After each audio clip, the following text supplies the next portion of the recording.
रखता हूं जो मुझसे संगति रखते हैं। तेल नहीं होगा तो जब शंख बजेगा तुम सुन नहीं पाओगे, क्योंकि उस समय सिर्फ वही जागे रहेंगे जिनके अंदर तेल जल रहा होगा। मैं तुम्हें भय दिखाकर नहीं बांधना चाहता, मैं तुम्हें प्रेम से खींचना चाहता हूं। पर सच कहूं, अगर तुम मुझसे संगति नहीं रखते तो तुम मुझसे संबंधित नहीं हो।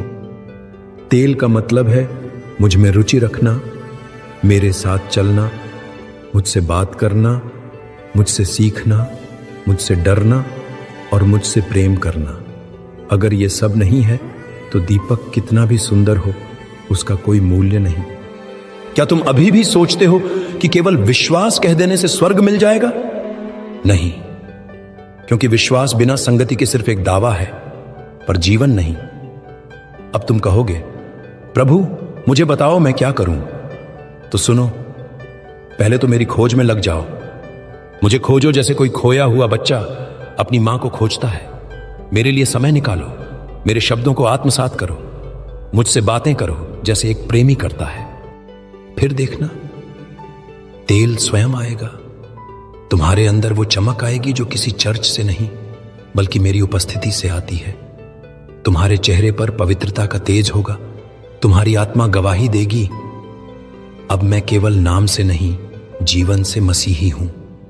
क्योंकि जब तुम मुझसे भर जाओगे तो तुम वो बन जाओगे जिसे स्वर्ग पहचानता है।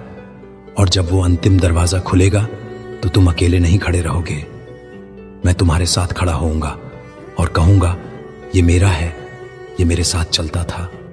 अब सुनो, समय निकट है। वो समय जब हर आत्मा की परीक्षा होगी। वो समय जब तुम्हारा विश्वास केवल शब्दों में नहीं बल्कि कर्मों में प्रकट होगा। क्या तुम तैयार हो? क्या तुम्हारा विश्वास इतना दृढ़ है कि वह संसार के प्रलोभनों और कठिनाइयों के सामने भी अडिग रह सके?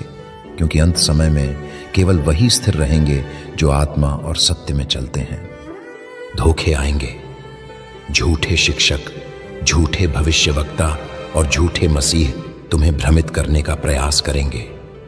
वे तुम्हें बताएंगे कि रास्ता आसान है, कि समर्पण आवश्यक नहीं, कि केवल विश्वास ही पर्याप्त है। लेकिन मैं कहता हूं, सावधान रहो, क्योंकि ये सब तुम्हें सत्य से दूर ले जाने के लिए हैं। सच्चा मसीही कौन है?